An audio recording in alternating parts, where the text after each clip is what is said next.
You earned a black belt. You trained years, passed tests, broke boards. But here is what matters. That belt certifies your skill inside your system, not your ability to fight outside it. A black belt is a diploma in your system's curriculum, not a license for universal combat. In traditional striking arts like karate or taekwondo, you demonstrate forms, break boards, and spar under sport rules. You never face a wrestler, a boxer, or a street attack. The test judges your memory, precision, and compliance with your style's rituals. You master the system, not combat itself. In grappling arts like judo or BJJ, the belt carries more weight because you prove techniques against resisting opponents. But even there, the skill is domain-specific. You excel on the mat in the gi under those rules.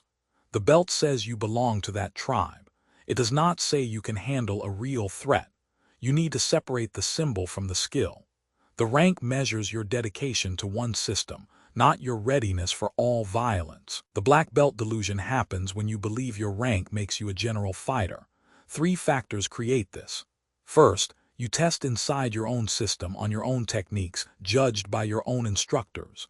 No one challenges your assumptions. Second, the belt carries cultural weight. Years of training and deference from peers convince you that you reach the pinnacle of fighting, not just your art. Third, most schools avoid cross-training. You never spar a boxer to test your kicks or roll with a wrestler to check your takedowns. Your bubble stays intact. The result is dangerous overconfidence. You might have exceptional skill in a narrow domain, but you mistake that for universal combat ability. You need to recognize the gap between what you earned and what you can actually do. The delusion is not your fault, but it is your responsibility to break it. In traditional striking arts, earning a black belt requires memorizing forms, breaking boards, and point sparring.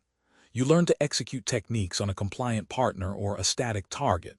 You never face a fully resisting opponent who can punch back, shoot for a takedown, or use dirty tactics. Your test measures your ability to perform the system, not to survive a real fight. The board does not move. The kata does not adapt.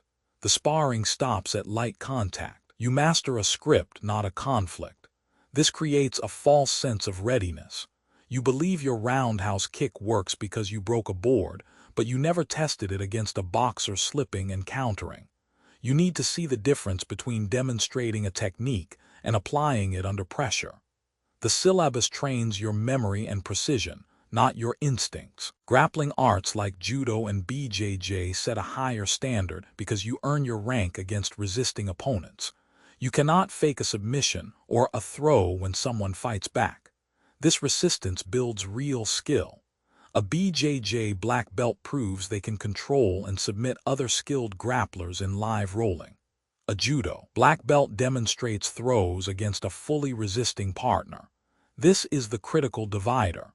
The belt means something because you pressure-tested your techniques, but even here, the skill stays domain-specific. You excel on the mat in the gi under those rules. You do not automatically handle strikes, weapons, or multiple attackers. The resistance proves your grappling works against grapplers. It does not prove you can defend against a punch or a knife. You need to recognize that resistance is a tool, not a guarantee. The belt is a benchmark, not a finish line. Modern self-defense systems like Krav Maga train you for realistic threats, but the belt test often relies on scripted attacks.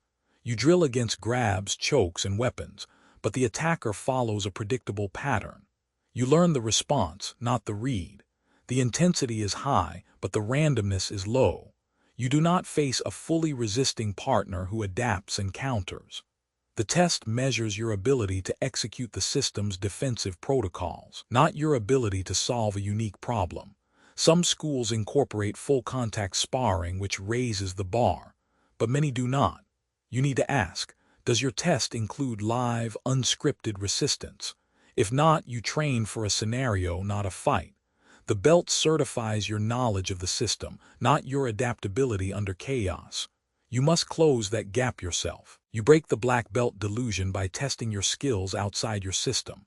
Cross-train in a different art, spar with a boxer, roll with a wrestler. Attend an open mat where no one knows your style. Let them challenge your assumptions. You will discover gaps in your game. That is the point. You also need to pressure test your techniques against fully resisting opponents in unscripted scenarios with no rules. If your school does not provide that, find one that does. You can also compete in a different rule set. A Taekwondo black belt should try Muay Thai. A BJJ black belt should try MMA. You learn what works and what does not. The belt is a milestone, not a shield. You need to earn your skill every day, not just on test day. The rank is a starting point, not a destination. Mastery is not a belt. It is the ability to adapt, improvise, and prevail against a resisting opponent in an unscripted environment. You prove mastery by what you can do, not by what you wear. The black belt is a system-specific diploma. Real combative proficiency requires you to test your skills across contexts, under pressure, against different opponents. You need to separate the symbol from the substance. The belt does not make you a fighter. Your training, your testing, and your willingness to face the unknown make you a fighter. You hold the rank. You decide what it means. Use it as a tool, not a crutch. Every day you train, you earn your skill. The belt is just a reminder. The skill is the only thing that matters. Your belt measures your commitment to your system. Your skill measures your readiness for the street. Train with that distinction in mind.